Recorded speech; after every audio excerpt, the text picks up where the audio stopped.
Hi guys, it's the Black Bonsai Guy and I'm back. Today I'll be telling you my top 5 things to grow for the month of July. So without further ado, let's get to it.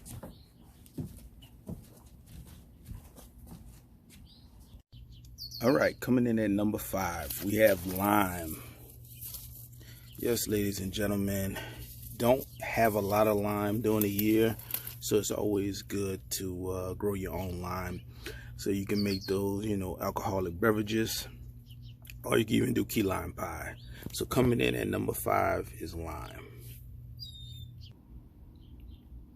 Coming in at number 4, we have pomegranate. Who doesn't love pomegranate? One of the most expensive fruits you can get per pound.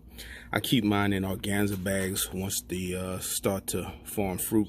So if you see these little bags, each one of these bags, let me back out, you'll see pomegranates inside.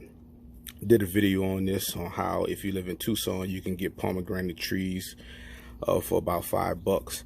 So be sure to check out my previous video on getting plants for cheap in Tucson, Arizona. So number 4, the pomegranate. By the way, this has many medicinal benefits. Pomegranate seeds, dry pomegranate seeds, being one of the most nutrient dense foods you can get out there on the market. So be sure to check out the pomegranate. Multiple varieties, find you one that you like and grow it. Number 4, the pomegranate. Coming in at number 3, we have Jujuberry. Jujuberry again, this one needs to be repotted. I didn't repot it because it had fruit on it, and this was the my first time or my first year tasting Jujuberry growing fresh.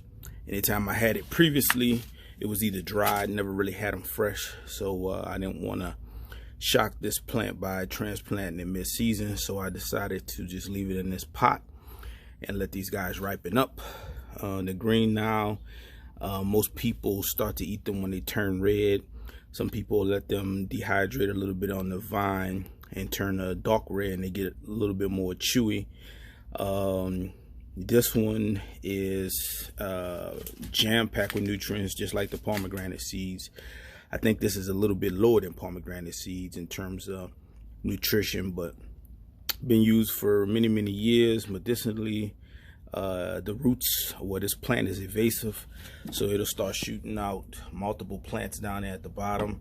So make sure you keep that in a container, or if you put it in the ground, you should expect it to grow wildly.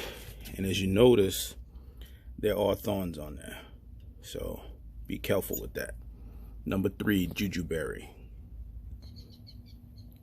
Number 2 coming in is the peach tree.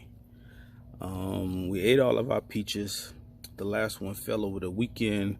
I wanted to catch it while I was on the vine, but it actually fell. So I don't have any peaches to show you. But I do have, I think, 3 peach trees over here. Peaches is a fast growing fruit. You could expect to have fruit if you plant from seed in about 18 months under the proper conditions. We all know peaches are good. Peach cobbler, put some peaches on ice cream, you name it. Coming in at number 2, the peach. All right, coming in at number 1.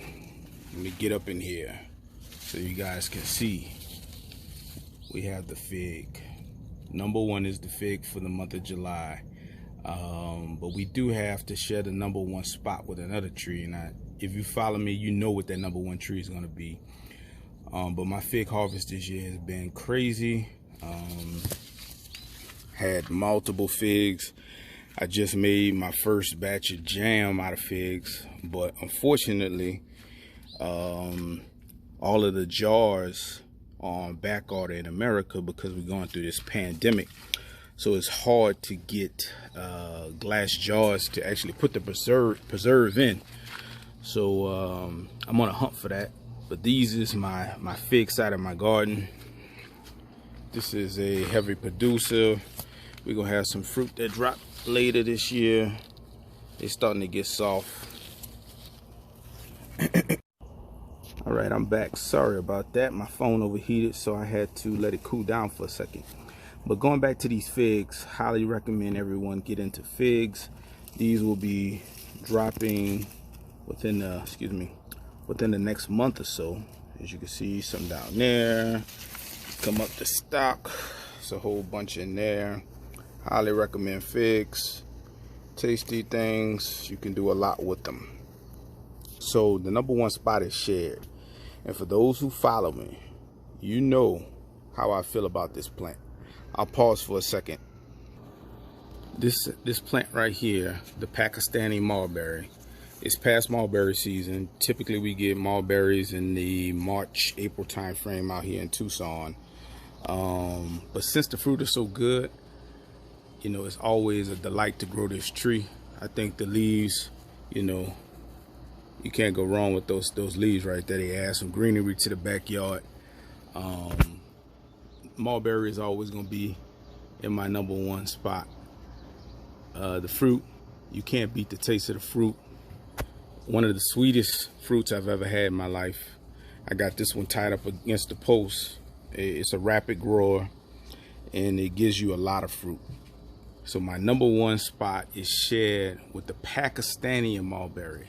Make sure if you get into mulberries, you get the Pakistani mulberry and not the other varieties. The other varieties are good, but they're not great like this one. So there you have it.